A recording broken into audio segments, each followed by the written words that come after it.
Yama, so we're back here again. I wanted to share a little bit of information in our final little section about some other really important traditional bush tucker, bush medicine and resources and tools that we used in and around this area. So in my hand here I've got some stringy bark.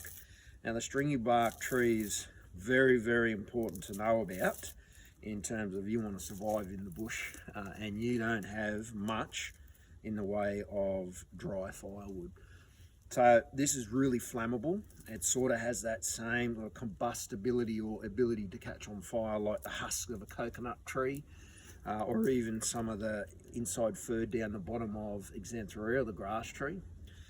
What you do with the stringy bark to be able to make it flammable, because the outside will be wet. So when it's been raining, you take the top layer of the stringy bark off, get the next layer under that, and it's dry. And this is really, really flammable. But always, I want you all to remember, we have a relationship with fire. So we don't want to be cheeky and go and start fires, because for our people, our ancestors, your ancestors, fire was very sacred. We have big stories and relationships about it, and it was one of the important elements for survival.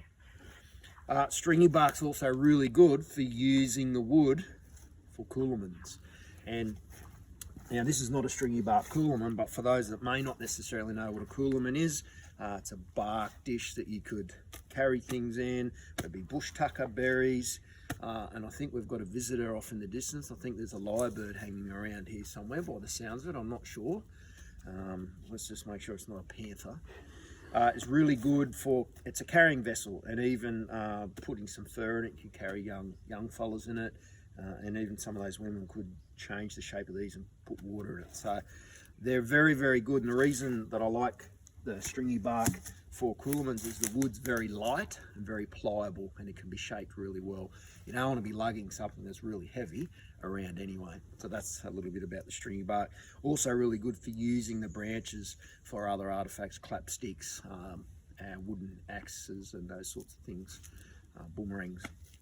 The other thing I wanted to talk about was this beautiful specimen here, locally known as minmi or Gymea lily, giant water lily. And its original name, and what we know it by, Gymea lily, is connected to our ancestors in the mob down past Sydney, and that was their name for this plant. So you can see it's huge. It's a huge plant. Just carefully step into here. Great foliage on it. They traditionally could use these huge, big, strong leaves for thatching and shelter to keep out of the elements. The stalks, that's probably an average height. You can see the dried out shell and the head of the plant up there. When it's actually flowering, it's a really red, bright red colour. And there are stories about how inside of that, the fluid in it can be fermented and used as a beverage. And also that can be roasted up. The really cool relationship that this plant has for coastal fellas in the sea is that our old people could tell when the whales were migrating based off when this plant was flowering. And it has everything to do with the air pressure and the barometer reading, but how clever were our old people to be able to know that. They could be 50 to 70 kilometres from the coast and they'd be able to know when the whales are migrating. Too clever. The other good thing, that stalk, I'm sure you probably can recognise that's very, very good for using spears. And these particular stalks are good for fishing spears. And if you want to have a look at sort of the height of a fishing spear, if I just use my Jedi powers, and there's one there. It just flew through the air. That's probably the height that they would use. And generally it's the thicker end. They would shave the end of that down and use 4 to 5, even sometimes 3 hardwood prongs and acacia off that, longer tips. And these are really light and they float really well. They wouldn't use those size, too thick down the bottom, and you'd use dead ones. I didn't get this from here.